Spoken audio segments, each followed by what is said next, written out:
G'day and welcome to the Grow a Small Business Podcast. I'm your host, Troy Truen. Each week, we speak with an owner who has grown a business with 5 to 30 team members to something bigger. Diving into their numbers and unearthing the pain they've experienced, we explore what they did to overcome each barrier and what they would do differently from day one. Let's get into it. Welcome, everyone. Today I'm interviewing Jeff Cohen from Scalable Roundtable, based in Los Angeles, United States of America. Thanks for your time today, Jeff. Hey, you're very welcome, Troy. It's a pleasure to be here. Let's start with how we know each other. So we both use the Podmatch platform to find guests for coming on the cast and also as a guest on other casts. So that's how we connected. Yeah, absolutely. I love that platform. Alex, the owner of the company, his wife and I have all been in communication. They're just really straight people. I just got to tell you, I really respect what they've created. Yeah, it's a great platform. Tell our audience a bit about your business, what it does and how it makes money. Well, so first off, I'm an author. I authored the book Countable.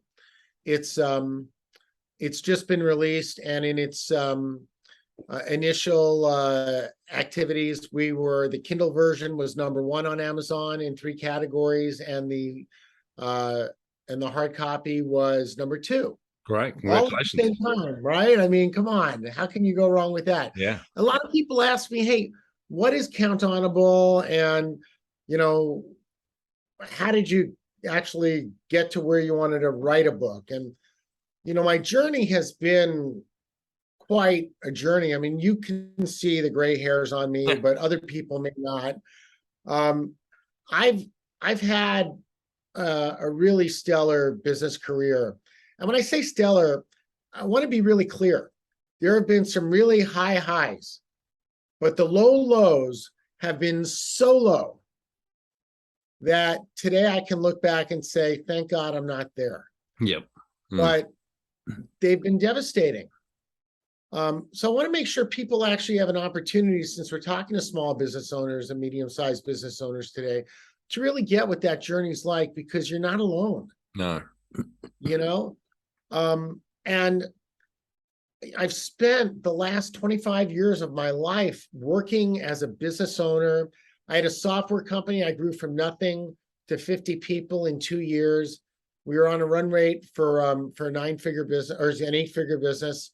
We were just killing it, right? And 2007 came and the market just crashed. GFC. Services-oriented business in technology. We had been working with about 100 Fortune 500 and Global 2000 accounts up to that point. And all at the same time, when their contracts came up for renewal, they all said to us, Jeff, we love you guys. You're amazing. We would not be doing nearly as good as we are today if it wasn't for your team. And you're fired. Yep. So I went from being flush with cash, growing like there was no tomorrow, investing all that in building some software. And then just at the right moment, when we were getting ready to go to market with the software, every single one of my clients backed off. Wow. And we were devastated. Yep. I had no money. I was very depressed. And, listen, depression really is a funny thing. When you're in it, you don't always recognize it as depression. Yep. But I promise, if you're sitting in front of the Sci-Fi Channel for 8 hours a day when you could be working, or better yet, with your kids or your spouse, yep, there might be something going on. Yes. Just maybe, right? Mm-hmm. And when people say to you, hey, Jeff, are you sure it's a good thing? Don't yell at them. Yep. Be open. I did everything, I'm going to say wrong, right? Like I pushed people away. I treated them like crap. In business, I didn't treat people the way I wanted to be treated. I was cocky when things were going great. And, it's 20 years later, man, I've been humbled. Yep. It's really been very, very humbling. Yeah, but it's really been good. It really, everybody goes through experiences, for whatever reason shows up for them. Yeah. I just, I've realized that I'm here on this earth to do some good for people. I certainly want to have success and I want to make money and I want to have fun and I want to help others do that. But I've realized, like I have a passion for helping kids be able to be in a safe, secure, loving environment. And my wife and I, we are foster resource parents, and we have two girls, a 1-year-old and a 3-year-old today. And it warms my heart. But I wrote my book, Count Honorable, so that parents, when they come home from work and they're with their family, instead of bitching about their job, they can be talking about how great it is and how much they love it and the people. And just imagine the environment that creates for their kids, even their spouse, right? Like bagging on work at the dinner table Yes, it's a brings bad people impression, doesn't it? down. Yeah. Ah, so I'm really clear that that's the why I do it personally. But the why I created Count Honorable is because what I noticed in working with over 300 businesses, CEOs, and executives in small, medium, and large corporations is that they're all looking at systems like the entrepreneur operating system and scaling up, which I highly regard. There's a lot of great stuff in there.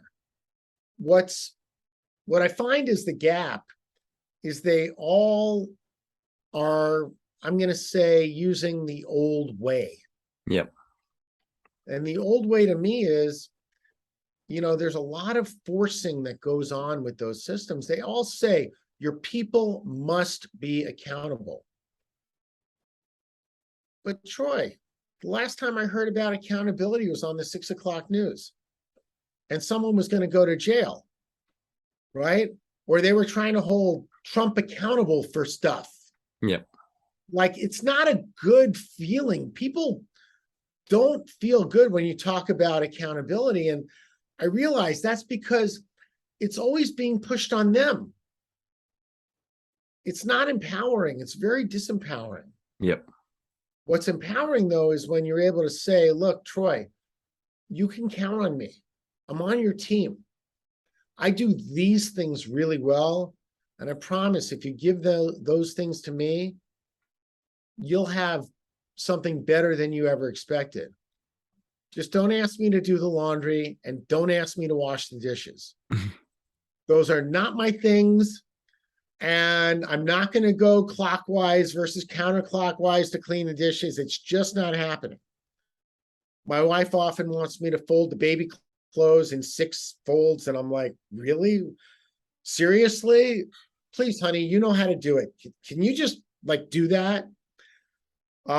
So I really want people to get being count honorable in an environment that pulls for you to be a leader in your company.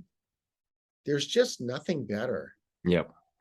Anything else in the book? So I just want to go back to something you said a minute ago, but so you'd obviously recommend business owners in particular read the book. Is it specifically for business owners or is it just parents in general? Well, here's the thing. There's something like 55 chapters in the book. Every single one is between 3 and 4 pages long. So it's a very quick and easy read for anybody. Yep. Every time I do something to better myself for business, what usually comes out of it is something in my personal life, right? The first 13 chapters of the book are all about me and the experiences I've had that have put me in a position to actually write this book. Yep. Mm-hmm. And, the very first chapter, which, by the way, people could just download off of the website, counthonorable.com, is called Grand Theft Auto. It's about a time I stole a car.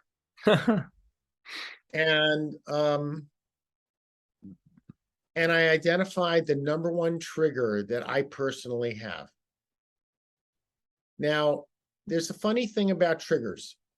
We all have them. If you've ever gotten in an argument with somebody, it's because you got triggered. Yeah. And in writing this book, what I noticed was I actually have the power to catch myself in my trigger. Yeah. And I started noticing that I was also getting really good at helping my clients identify theirs. And now I get text messages from my clients that say, holy shit, Jeff, I totally screwed up. Yep. And they recognize they were triggered. I have I have a client that I've been working very closely with for a couple of years now, and I taught him the difference between getting what he wants and being right. So now he texts me, Jeff, I was being so right with this doctor. He's a doctor too. Being so right with this doctor that I don't think he's ever going to work with me again. Mm. I said, what did you want? And he tells me what he wanted. I said, well, why don't you just go tell him that? Why don't you just say, look, I'm really sorry. I was being right. It wasn't called for, and just own up to it. Yep. Personal responsibility. So it's absolutely for a business owner that wants that kind of empowerment. But Yep. in my life, I can count on my fingers and toes, maybe more in the last year, how many arguments I've averted with my wife by simply saying, babe, you have just triggered the hell out of me. Yep. Can I cool off before we have this conversation? Now, 90% of the time, maybe more, it's not a problem. Like, it's not an urgent issue. Yep. And like, our relationship is vastly improved because there's less friction. And she knows what buttons to push to trigger me. It's just, I know how to protect myself and our relationship now. So you will get those things and you will be able to use them in your personal life. Great. I just want to go back to something you said before, that time after the business, after the GFC, you said you're depressed for some time. How long were you in that funk for, and how did you get out of that? It was bad. So in 2007, I had a lot of sleepless nights because I never knew if the money was going to be there for payroll. Yep. When you have 50 people that directly count on you for their family's livelihood, it can weigh on you. Yes. Mm. When you're not sleeping well, your decision-making is impaired. Yep. So the worst of it lasted until I actually told everyone we were shutting the company down. Yep. When that happened and I was able to help people get other jobs, and we had a controlled shutdown, it wasn't like we were just stopping overnight. But I had a little freedom to let people have a little notice, like the way you'd want to be able to transition from a job if you could. And then I started an energy bar company, and I can tell you, even during that, I was still depressed, but I finally had something where people were saying, hey, we love these. It's great. I had a friend of mine bring the bars over to his work, and he calls me up the next day and says, hey, Jeff, they want to buy them. I'm like, really? You mean I'm going to start another business and it's not what I'm into? He goes, yes, you are. So I had nothing else going on. I was shutting my company down. I didn't have time for a full-time job, right? So I went. And before I knew it, like overnight, I was selling energy bars to 20 TV shows and movies on the Warner Brothers lot. Right. Wow. And yeah. And then my sister said, well, let's get in Whole Foods. So we did. And then she found out about Shark Tank. She says, there's this new show. They're auditioning people. I can get you an audition. Do you want to be on it? I'm like, oh, okay. And so I got on Shark Tank. They loved the story. And because I had a bankruptcy when my company failed, Kevin O'Leary, being who he is, said, "You went bankrupt. That means that you'll never have a bank again. To me, you're radioactive. I'm out." Now, a lot of people responded to that. Mm. Frankly, he's kind of a dick, right? Yeah, that's a shit move. Mm. But Robert Herkovic stood up to him on my behalf. And Robert said, the measure of a man is not how many times you fall. It's how many times you get back up and fight. And those are fighting words, Yeah. By the way, I didn't get funding by the Sharks. And in season 2, we were the very, very first success story that Shark Tank ever aired. Because even before the segment aired, we landed a national distribution agreement with Safeway in North America. And that instantly put us in thousands of stores. Yeah. And they came and they filmed our production of 50 or 75,000 energy bars. And it was an event. But Kevin O'Leary, true to form, took the credit. So did his comments put a real fire in your belly? His comments, first off, today, I think you get to own who you are and how you be. Yep. Like whoever you want to be, you just get to be that, right?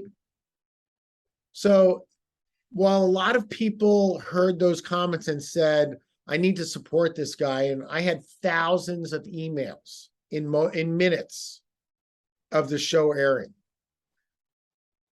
The real thing that showed up was I had started coming back to being myself again at that point.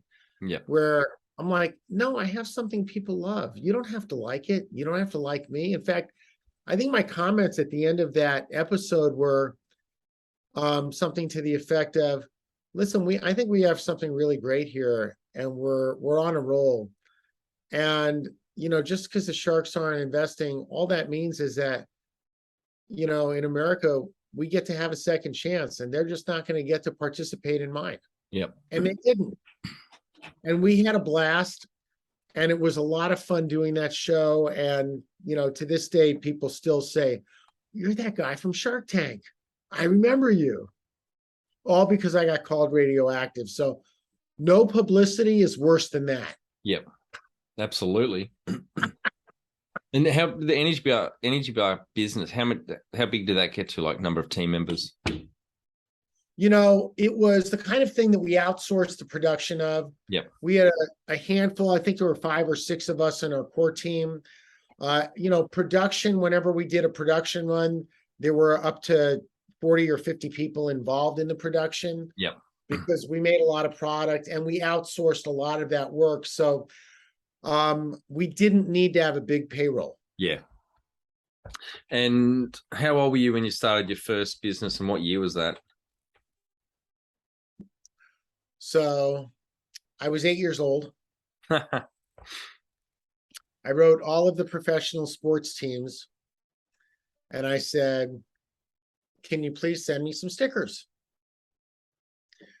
I figured I'd get a couple of stickers from each team, but they all sent me a stack. And when you pile them up, they were like enormous. It was like an enormous number of stickers.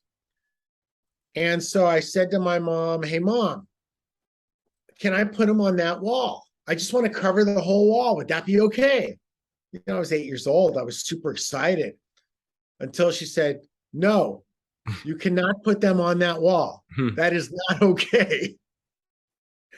And I was devastated. So I had this huge stack of stickers at 8 years old. What do you do with them? So I put them on my notebook. All my friends thought they were cool. And they said, do you have any more? Can I buy them from you? Lovely. My 9-year-old daughter confessed to me last year she was given a big bucket of lollipops she couldn't get through. So I picked her up and she said, "Oh, I've just started my first business, Dad." I said, "What?" And I've made $36. She's selling them in the schoolyard for 50 cents. Yeah. Right? My dad, in fact, when I made 50 bucks, he said to me, "Jeff, you're an entrepreneur." And I'm like, "That's great. What is that? Please tell me." And he shared with me something really valuable. I'll share it with you guys.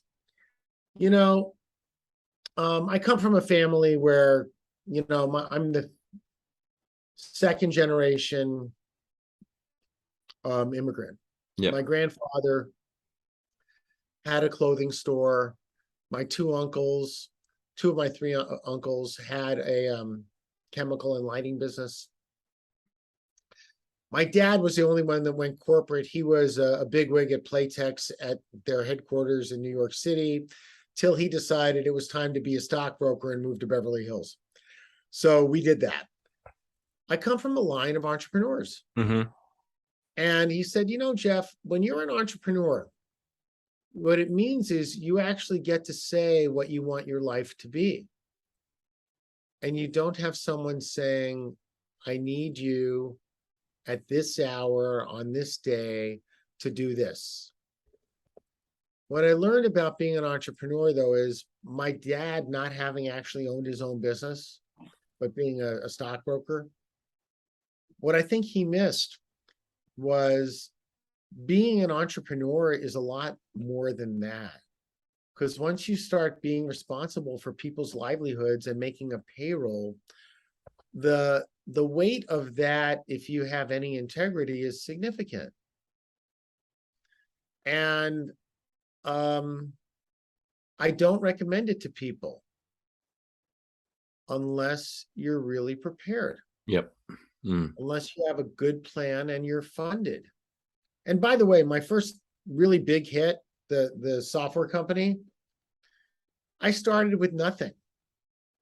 My partner and I were working for a software company that got acquired by a big software company, and then they let all of the services people go. And I went to my partner and I said, "Hey, Mac, what do you say we start a company?" So he became the accidental entrepreneur, and we started with nothing. And we built it to 50 people in 2 years and a big run rate and software and just a lot of stuff. But it's not the way it always goes for people. So if you really want to be an entrepreneur, talk to us. Understand what it's like to be an entrepreneur. Understand what you're signing up for. Because there's a lot in your personal life and a lot in your business life and a lot in your relationships with people that is going to be impacted. Just be sure that you know. Yep. Because that experience of starting that company and going through everything that I went through caused me to disconnect from my entire family. And yep. So the reason why I wound up getting divorced, the reason why my kids wouldn't talk to me for 2 years, like, who gives a crap about jobs when you've basically alienated yourself from your whole family? The longest running study on happiness was a Harvard study going for about 70 years. And the crux of it is it's not material things or money that makes you happy. It's relationships. Well, I agree. It's funny, though. I used to go on vacation and take pictures of things. I get an occasional family member in the picture, right? Now I go on vacation to have the experience, and I take pictures of people. Yep. By people. Right? It's little subtle things like that I think show up in what you just pointed to, Troy. Yeah. Absolutely. And was the tech business technically your second business you started in 2005, was it? Well, we started it in 2003. Yeah. And it ran to 2008. No, I had some smaller companies that I started myself that were really just, oh, here's a great idea, I'm going to go do this. Yeah. Another great idea, I'm going to go do that. And I had modest success, but really working in large software companies like IBM and Emation and Borland and stuff like that. I got there's something bigger out there. And I learned that the customers I deal well with that have money are large companies, and they're willing to spend it. Now, today I work with a lot of small, medium-sized companies as well, because when I work with those owners, that's where my heart is. Yep. Right. But I still work with, Global 2000 accounts, Fortune 500. I do business all over the world. And there's no reason I can't engage either with me or with my team members as it's needed, especially with this new process that we've published in the book Countable. Because most people want to have an environment where, especially if they're a small, medium business, they're thinking someday I want to be able to retire. So am I going to sell my business or turn it over to someone else? How's that going to go? Well, most of those people today, when they go on vacation, they're working 2 to 4 hours a day because they're the owner. Yep. And until you can get to where you can go on vacation and know the business is growing with you and without you, yep. You don't have a business that's sellable. No. Because anyone that buys it is going to lock you in to a 5-year earnout. And the stats on people actually getting the entire earnout. Yeah, pretty low. Really low. Yeah. And why is that? It's because the customers don't stay when you leave, because you're the one that had to make all the decisions. And all of your employees say, well, I have to go to the boss. Right? And that just does not work in today's world. No. So back in 2003, when you started the tech company, how old were you then? I was 38, 39. Yep. Yeah. When was the moment you felt like you had succeeded? Never. I never felt like I succeeded. Now, there was tremendous success. You don't do what we did from nothing and not have the ability to say that, but I was always in survival mode. When you have a fast-growing business, it requires cash. So when you require cash like that, and you're always trying to make payroll, and you're managing, like, we got our processes down where I knew how many prospects we needed to have in the pipeline so that 6 months from now we could make the payroll that we needed. Like, I knew that. I knew what percentage we would close. I knew what the average contract and profitability looked like. I knew all of that. But what I didn't have was enough cash infused in the business to manage it better. And I did that myself. I made some really crappy decisions. Like, we were a services company. I said, we should be a software company. We have this great idea to write software. So I invested a ton of money in writing that software. I think about $1 million. That was like profits. We would have weathered the storm with $1 million in the bank. It was pretty crappy timing, though, the GFC. No one saw that coming. Doesn't matter. I was the guy that said, look, the buck stops here. Yep. Right? I had partners. I made some huge mistakes. I had 2 partners that were full partners in the company. I had 6 VP level executives.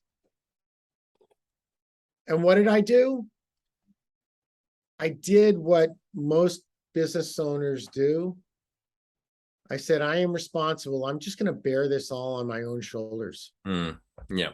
By the way, in the aftermath, they all came to me and say, Jeff, why didn't you just talk to me? I would have helped. We would have come up with something. But again, I was depressed. And in addition to that, I was not thinking straight. And there was just bad decision making. I wanted to look good to people. Yep. I wanted to look like I had it together. So I was devastated when I couldn't look good. Yep.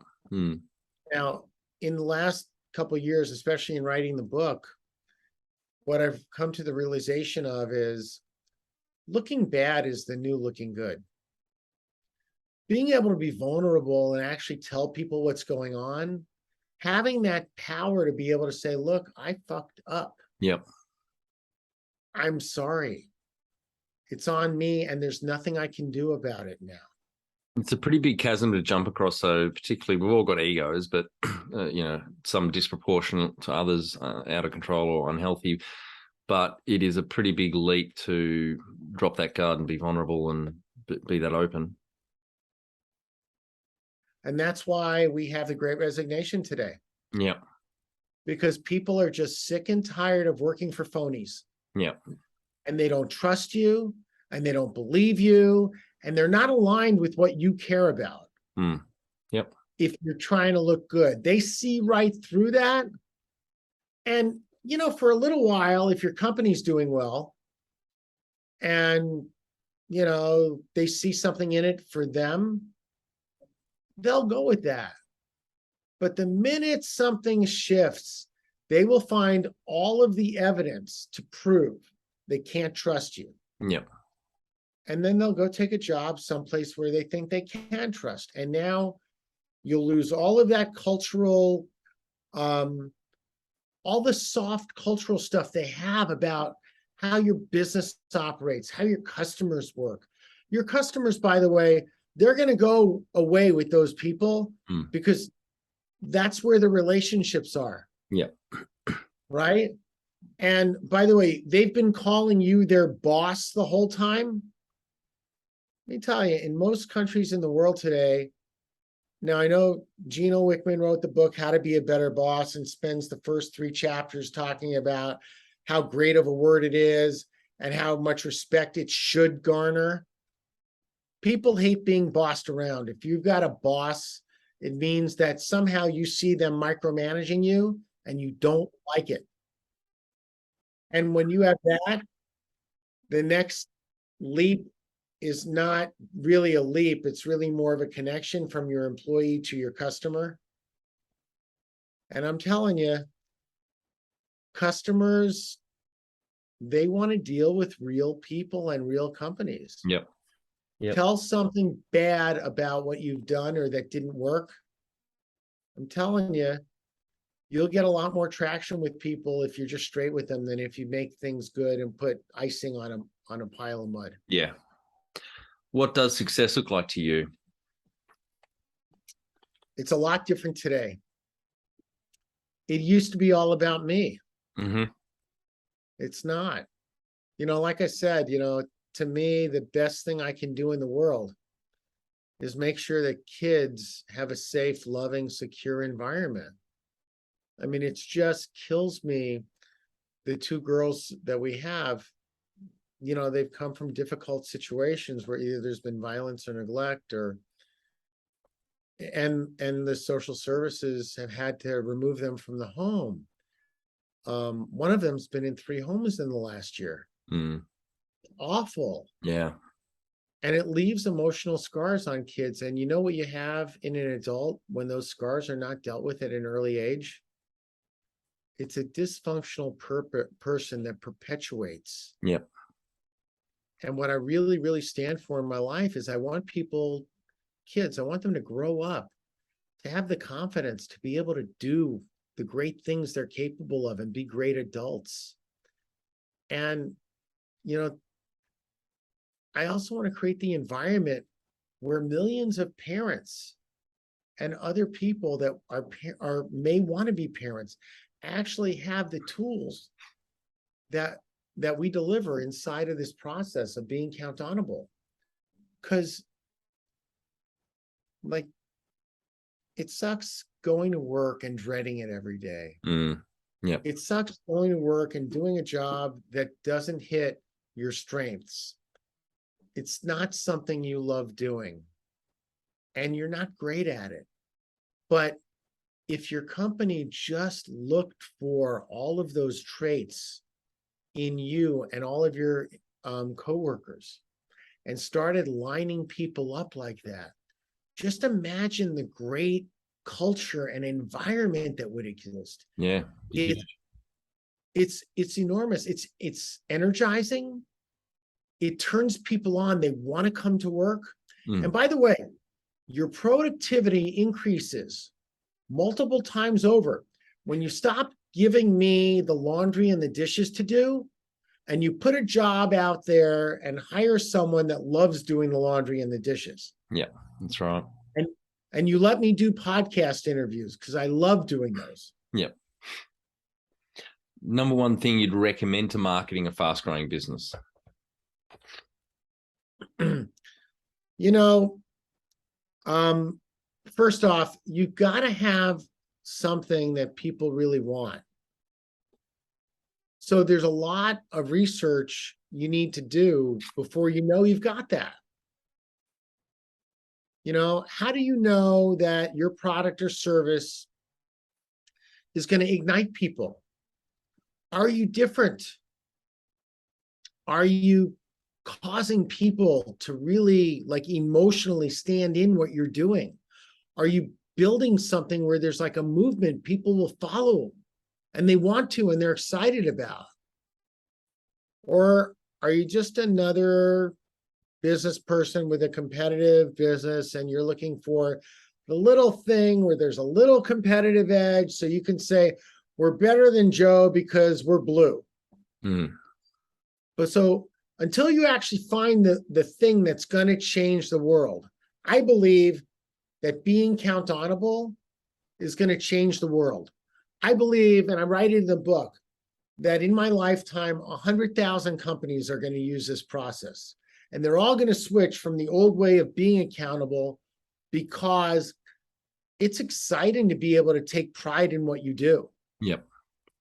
So that's the number one thing. Until you know you've got something that is environment changing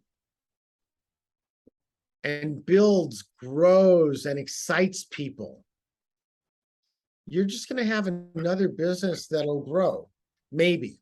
Yeah. Because behind all of that, it's only about relationships. All of the social media marketing I do, all of the efforts I make online and with all of the lead generation stuff that I do, it's all valuable and it certainly does add. But really, it's about people and relationships. Yep. Develop those, be straight with people, be respectful with them, be vulnerable and open about where your gaps are. People want to help. They really, really do. Yep. How did you fund the business? Maybe talk about the tech business. So I had a house that was going up in value at least $100,000 a year at the time. And every single time that we ran short on cash, I got another 100 grand out. I just did a quickie refi. Anyway, that's one of the reasons why the market crashed, right? Yeah. But that's how I initially funded the business. And when you couldn't do that anymore, well, there was no equity left in my home. Right? So, you know, I made an enormous error in judgment. Enormous. In fact, the number one thing I would recommend to any business owner that's listening is don't do that. Find another way. Yeah. Don't sacrifice your livelihood so that you can hire another employee. Yep. I did. And it blew up in my face. Yep. If you were to start up today with plenty of funding, would you go into your industry? Well, so I have plenty of funding now for Countable and all the things we're doing. And what I see is that it funds all of the great things, like, you know, writing a book isn't free. You got to pull it out of your head, but getting it to appear like in a book form Like that costs money. It's Yep. an investment. Mm, mm. And my mantra when you have a startup is free or better. Yep. There are a lot of ways you can do things for free or leverage other resources before and until you get the traction, right? So I highly recommend you look at it from that mindset. Yep. Can you outline the most stressful point in your small business growth journey so our audience can learn from it? Yeah, I can. I had to let 50 people go. That would have been tough. And then I had to go bankrupt. Yeah. And worse, it caused my wife to go bankrupt too. Mm. And then I got divorced.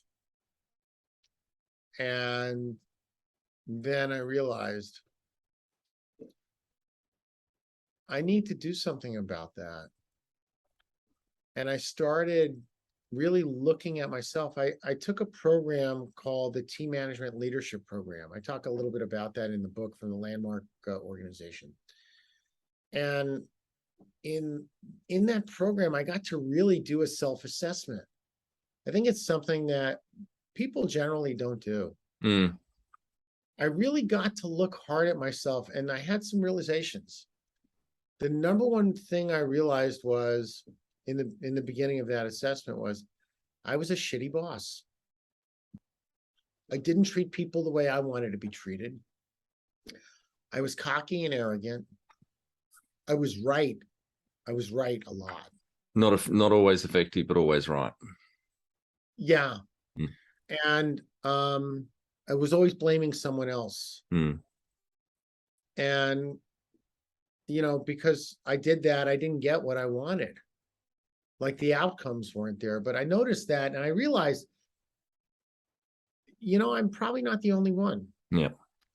And I recruited 50 CEOs, entrepreneurs, and executives. And we started looking at that problem. And we identified it took us about a year to do this, but we identified the area that was commonly the area of breakdown that caused us to have all of the pain. When that light bulb hit, I was able to start creating a structure to shift that. And I know we're running a little longer than your normal podcast, It's all right. but I want to just share. Yeah, please. I'm sure the audience wants to know what that one area was.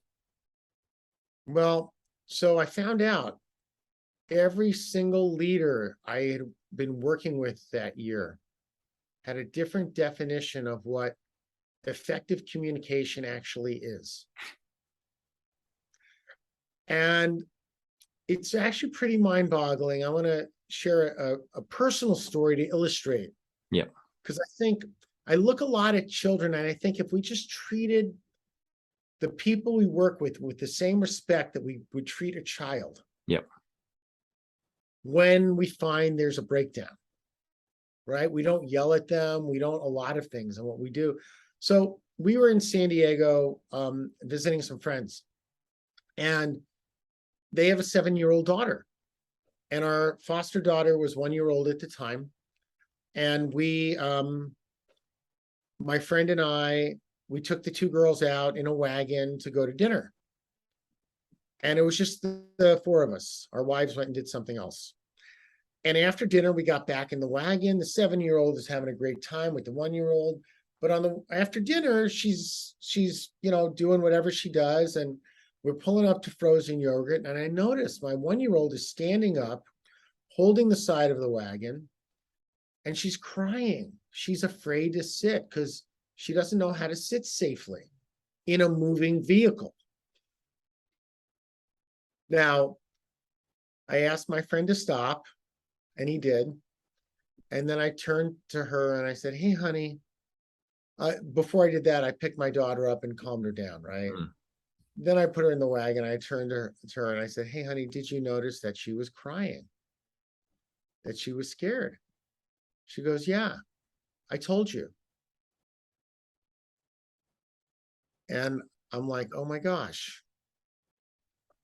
Wow, I didn't hear that. I said, could I ask you a really, really big favor? She goes, yeah.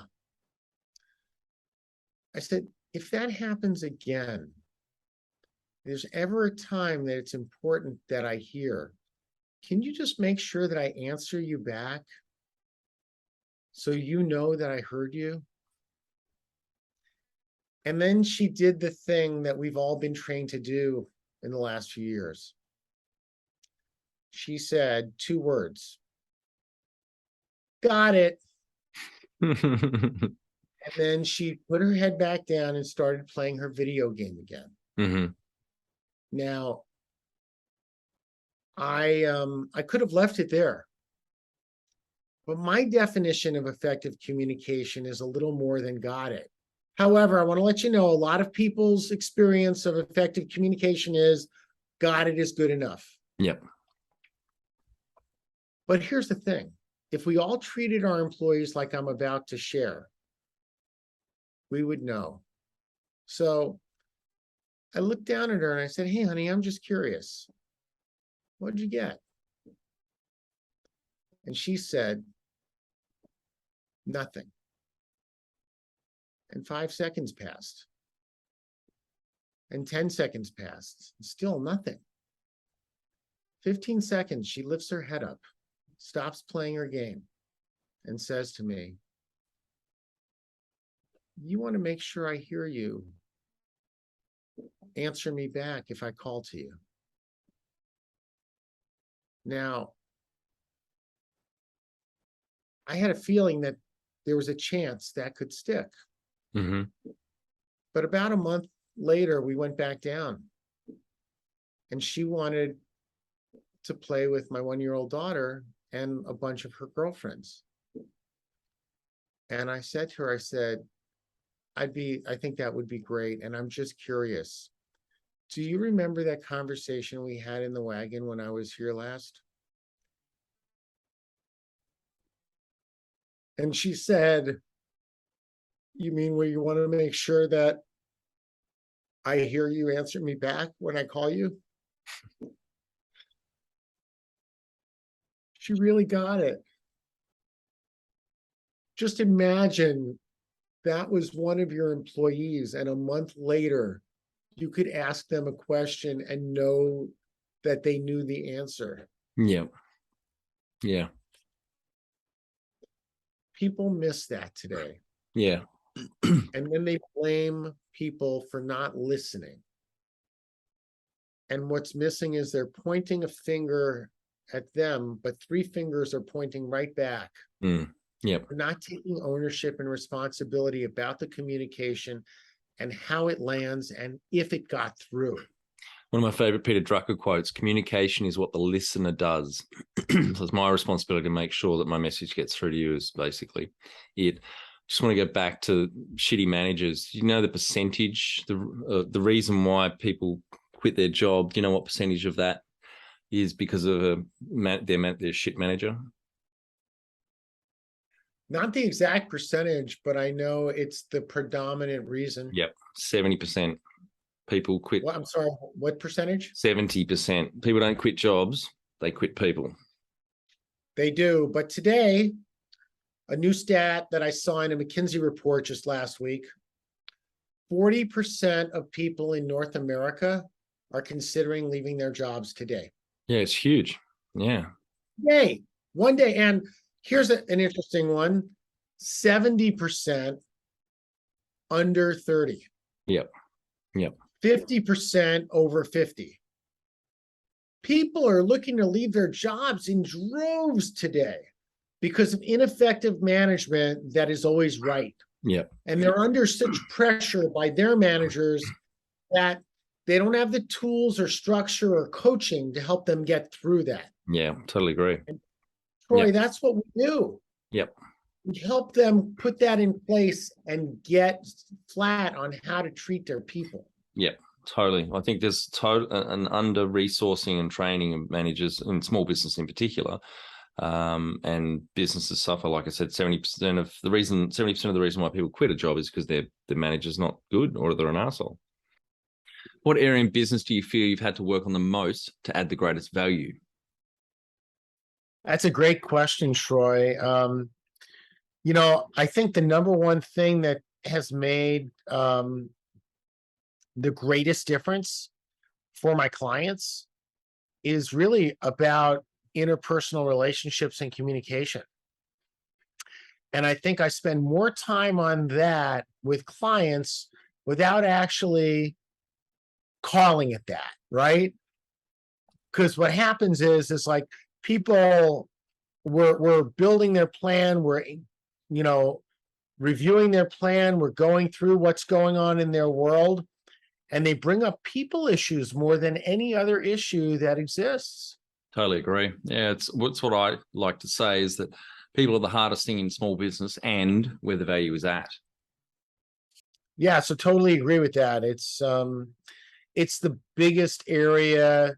People they often shy away from engaging in the interpersonal relationship piece. They feel like they're being taken advantage of, or that they're not being treated fairly, or I've dealt with a lot of business owners. I know that for me, one of the experiences I had was actually feeling like people were stealing from me by not doing what they said they were going to do. Yeah. By the way, and it wasn't always what they said they were going to do, it was what I said they were going to do. Yeah. And then they didn't do it, and I said they were stealing from me. Yeah. Yep. There's something wrong with that. Yeah. What have you enjoyed the least about managing fast growth? I think it was the learning curve about how to manage it and still have a life. I mean, it's one of the things that really pulled me away from my family. It kept me from watching my kids grow up in the way I would have liked to. It put me in a position where I had to choose. I was all in with the business and there was no other way out. It was either grow or die. So we grew and then we died. Yeah. And guess what? And I missed out on all that time with my family. What do you love most about growing a small business? What I love about growing a business, and it doesn't have to be small, and I work with a lot of solopreneurs and entrepreneurs that as they grow, their companies add people. What I love most is helping them to realize they have the opportunity to design the way it goes. Instead of just taking it at face value and being resigned to it has to go this way or it has to go that way. Actually designing the way it grows and then tracking that and looking for where we're off track. Like, what does it take to pull us back on track, or identifying when it's time to actually add another person into the mix, like either a partner or a full-time employee, or someone that will make the difference and give the founder owner the ability to start to focus really on what it is that they're great at. What has been the biggest mindset shift for you in your small business growth journey? Well, the biggest mindset shift is that there's a enormous difference between risk and reward. And I think what happens is people look at the potential reward, and I totally did. Forget about the risk. They don't weigh the risk. And the number one responsibility you have as CEO in your company, even if you're a company of one, is to identify the risk and manage the risk. Because the risk might not be that big, or it could be enormous, or there could be something that you don't know what you don't know. And that's the risk.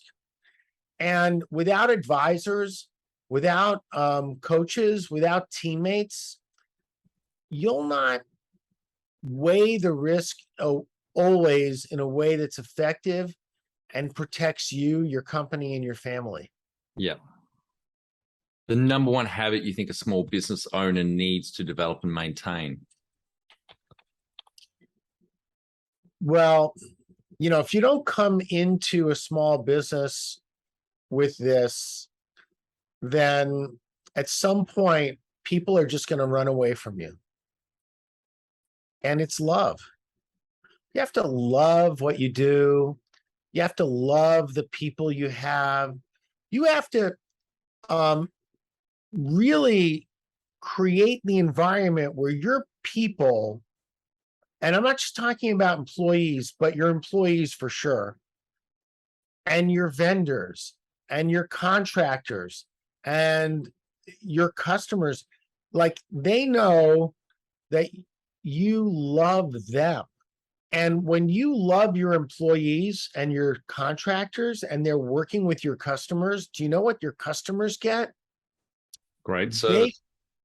They do. They get that your employees love them. And let me tell you, it's really hard to walk away from someone that loves you. Yeah. And treats you like they love you. Want to become the best manager you can be? Check out our Kick-Ass Manager course at growasmallbusiness.com. Do the course and add your fellow managers for no extra cost. Join the 30%. 70% of people quit their job because of their manager. Can you talk about how you've added people to the team, some wins, mistakes, and advice for those listening? Because I know you got up to around 50 team members at one point, so you would have onboarded a lot of people, and also I'm guessing had to exit quite a few as well.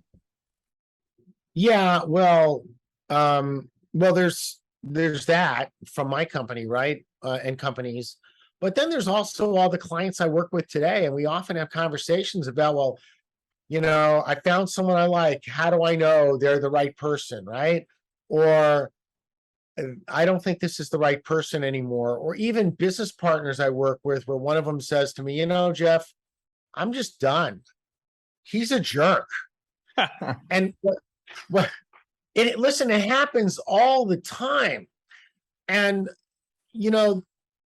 first off, I want to address partners, because I don't think enough businesses have partnerships. And when I say partnership, I'm actually, in this particular term, using the word partner, like I'm an owner in the company. I own stock in the company with you. Listen, if you're on it all your own and you're successful like that, and that's the way you always want it to be, it's entirely possible your business will live and die by you. Yep. And then your family will not be cared for when you're gone. On the other hand, just think about the possibility of 1, 2, 3 partners. You all have expertise. And if anything happens, you've put in your operating agreement how your families are taken care of. Because listen, we are not entrepreneurs in business for me only, especially if we have a spouse and kids or other family we would want to take care of. Don't forget, yes, you have a great idea. Yes, the market loves your idea. Yes, you could own 100% of it. And then, yes, you could be working 100 hours a week and not having a life. It's part of that risk trade-off that you take. And a lot of people have had bad experiences with partnerships, and they say, I'll never do it again. But if they really just look at what went awry, it's likely that the communication was out. I have 2 partners I work with, been with me for 4 years now. And at one point, no, more than one point, one of the partners said, listen, Jeff, I need to go. I'm done. I'm totally done. Because they weren't communicating effectively. They get right back on track, and we go from having 3 meetings a week to 1 meeting every 2 weeks. Why? Because our communication's working. Yeah. And sometimes it's just about facilitating that for somebody that makes the biggest difference, Troy. I looked this up the other day. I wrote about it in my weekly leadership email. I wanted to know what percentage of business partnerships fail, and I couldn't believe the number. 70% don't work out. I think you're right. You know why? A lot of it's communication. Firstly, you pick the wrong. A lot of the times you pick the wrong business partner, but secondly, you don't work on the relationship, the business relationship, and communication is key to that. Well, I'm going to say if you pick them as a partner, you pick the right partner. Yeah. If it didn't work out, you as the owner get to take ownership of the why. Yeah. Because like so often we're pointing our finger at someone else, forgetting the three fingers are pointing back at us. What can you own about it? If you just own, it's like a marriage, right? Everyone, I've always heard in my life, everyone would say, a marriage is 50-50. Well, if I only put 50% into my marriage, I'm getting another divorce. That's just not going to work. Yeah. A marriage is 100-100. If you don't put 100% of you into it, and your spouse doesn't put 100% of them into it, you don't have a marriage. So it's the same thing with business partners. You may only own 20 or 30 or 50%, but if you don't put your 100% of you into that, it's going to sour the pool, and your partner is going to have a bad taste in their mouth. Yeah. And by the way, it's your partner's responsibility to notice that you're not putting 100% in and that they're not putting 100% in. Because when one doesn't, it's likely both don't. Because what do people do? They match the effort because I want to be even with you. And that does not cut it. What are some things, excuse me, what are some things you recommend to building a sustainable and kick-ass culture to help with the growth?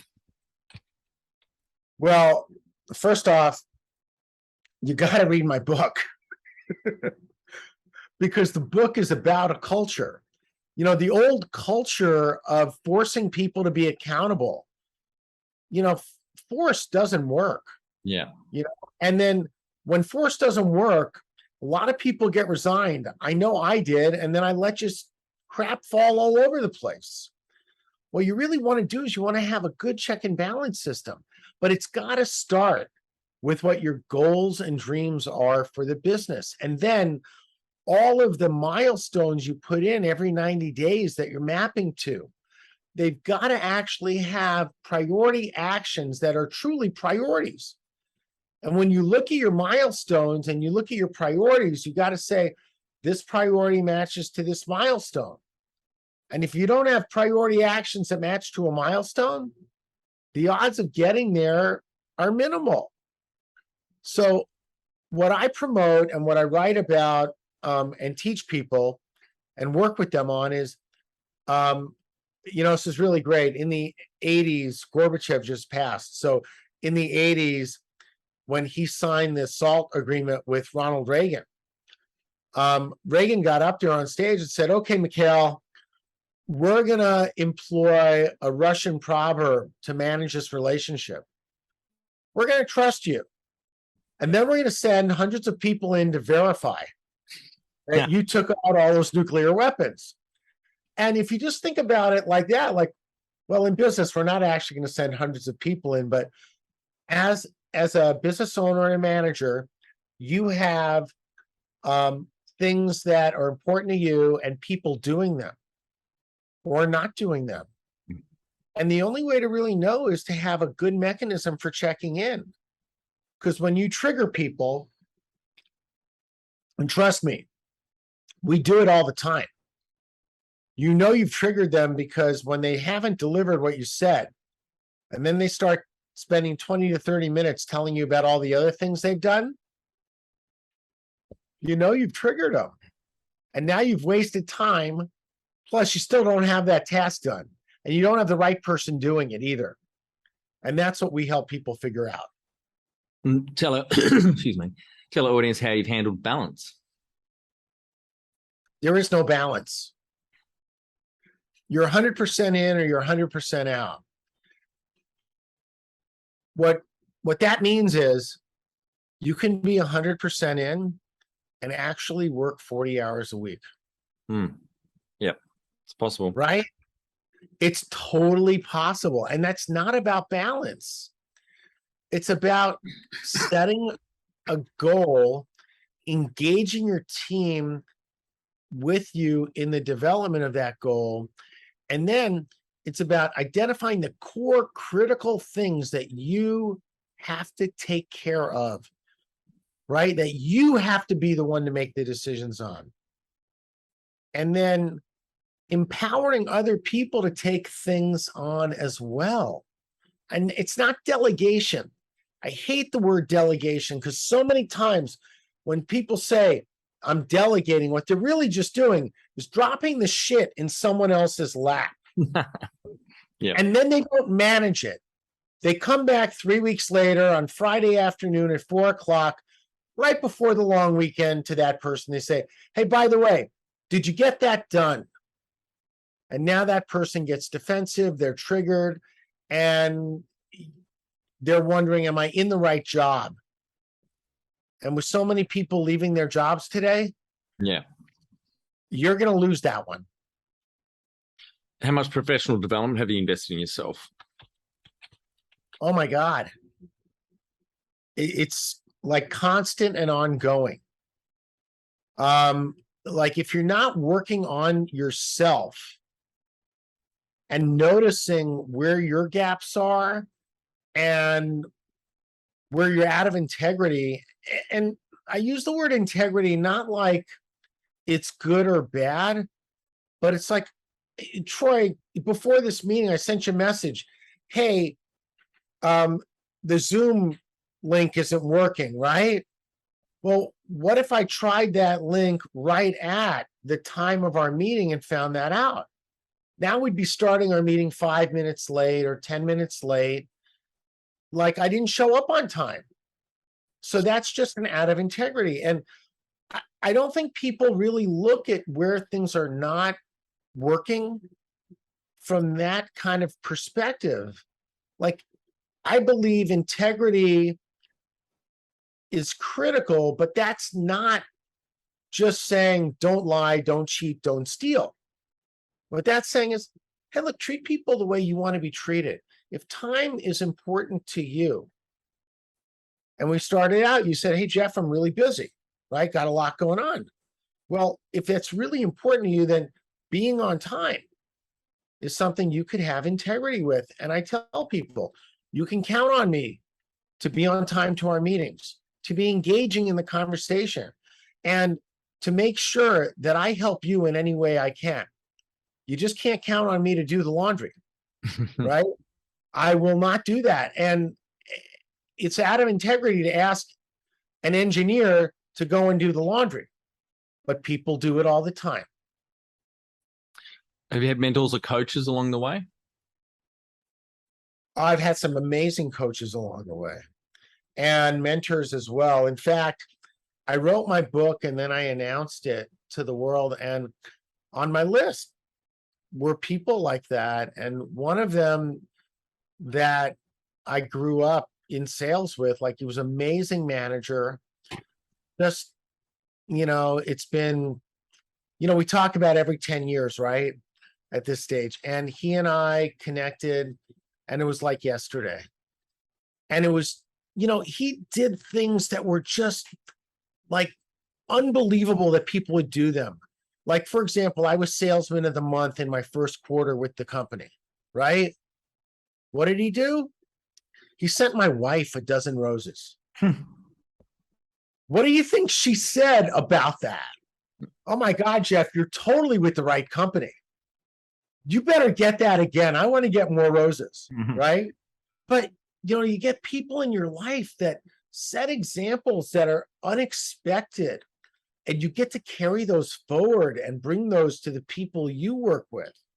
And that's just a shout out to Jack Bilodeau for that. But, Kellen Flukinger that helped me write my book, an amazing coach. And today, the team I'm working with that's helping me to really launch it into the world, led by Chris Tremmel, like those are people that have made the biggest difference in my job. But in me, there's one person.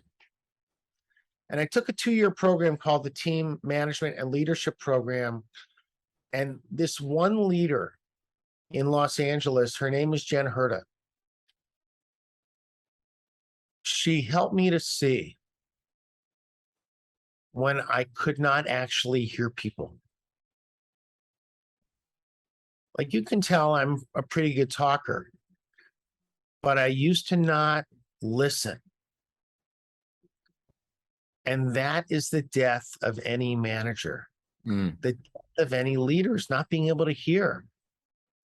And now you hear me say things often like, so I think what I'm hearing you say is, because I'm looking to make sure people get that I've gotten what they've said, because sometimes I haven't. And if you haven't gotten it and you move forward, you know that effective communication issue we were talking about before? Yep. It crops up in a really big way. Do you have a board of directors or advisors? Every venture I have advisors on. And I'm an advisor in several ventures. Advisor is a key critical element to any business. And if you go in as a sole proprietor, like you own it all without a partner, and you don't lean on advisors, you're missing a huge opportunity. Huge. All right, Jeff, one of our final 5 questions. What do you think is the hardest thing in growing a small business? Mindset. You know, you've put it all on the line. Your reputation's on the line. Your money's on the line. Your family's on the line. Like, all of it's on the line. And then as you're going down this path, something will like trip you up.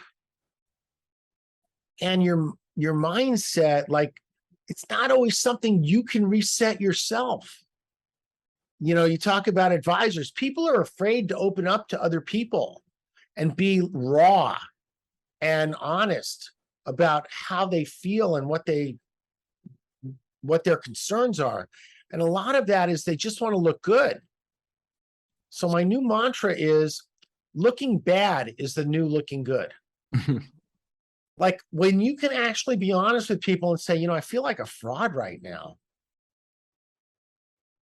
and actually have a conversation about that and realize, no, you think you're a fraud because the last thing you did didn't go exactly the way you wanted, but your 30 years of experience that tells you you did the right thing is really true, and people recognize that. But it doesn't stop those thoughts from popping into our head. And I think, you know, that's where having a coach, like, I have a client, he texts me all the time now, goes, Jeff, I totally screwed up. I blew this relationship because I'm a dick. At least he's honest. Well, here's the thing. In the last exchange we had a few weeks ago, he says, I don't know if I'm just a dick or I just want to be right. I said, you both, and it's okay. Now, what do you want? And how do you communicate with people so that that occurs instead of them running away saying they don't want to do business with you ever again? Just give me a sec. I already something off the balcony before it blows away. Hang on. Oh.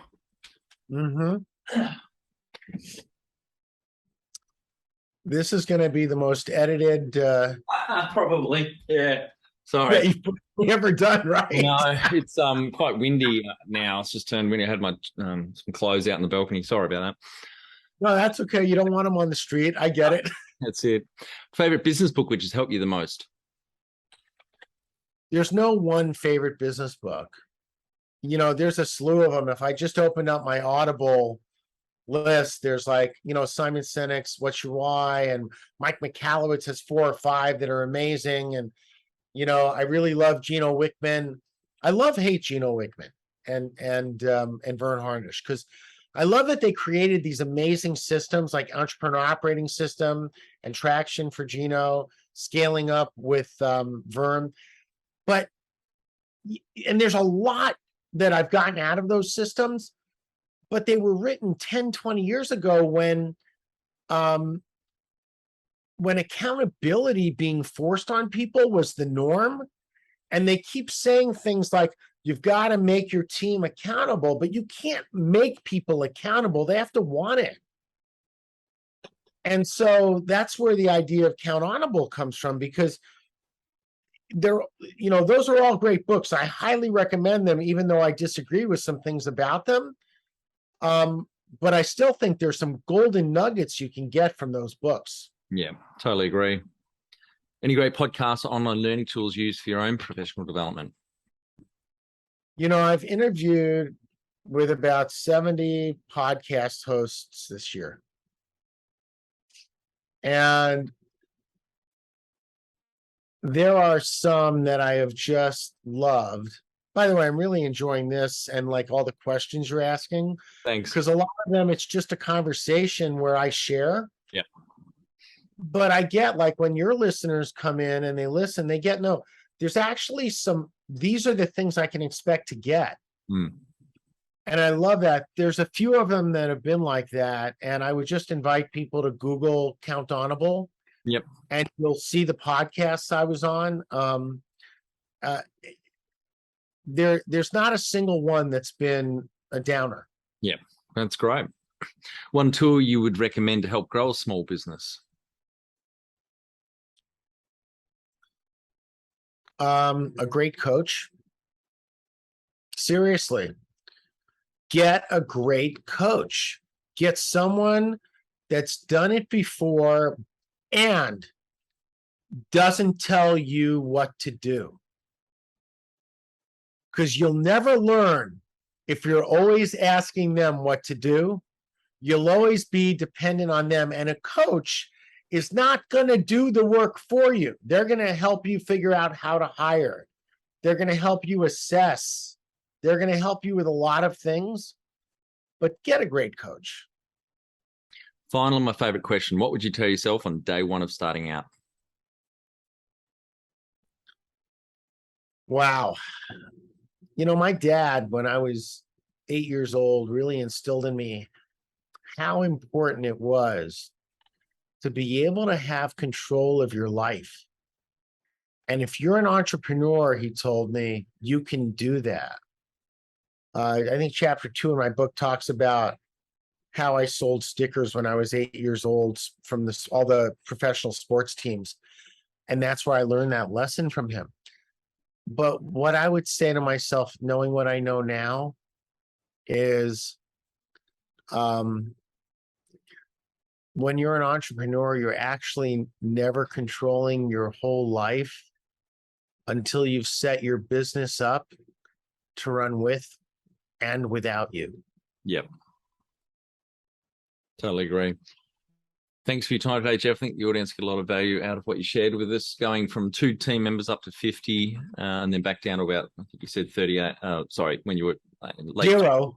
Yeah. It was 0. It went from 50 to 0. It went like very quickly. It was not a good time. No. I really appreciate you sharing all that with us, particularly some of the harder times and how that's impacted you and the family as well. So I really appreciate it. Yeah, Troy, it's been my pleasure. And hey, if anybody's interested in learning more about me, if what we're talking about is something you want to explore further, hit up the Countable website, www.countable.com, COUNTONABLE. And, all the resources for the book are there for free. You can just download them. You can get the first chapter, Grand Theft Auto, and learn about when I stole my first car. And you'll also, like, if you're compelled, you can click the button to set up a quick intro meeting with me and see if, like, there's something that I can be a support for you on, or if you want to learn about, what's it take to become a Countable company, be more than happy to help you with that. Great. Thank you. Hey, thanks so much, Troy. And for our audience, we would greatly appreciate a review in iTunes or whatever platform you listen to us on.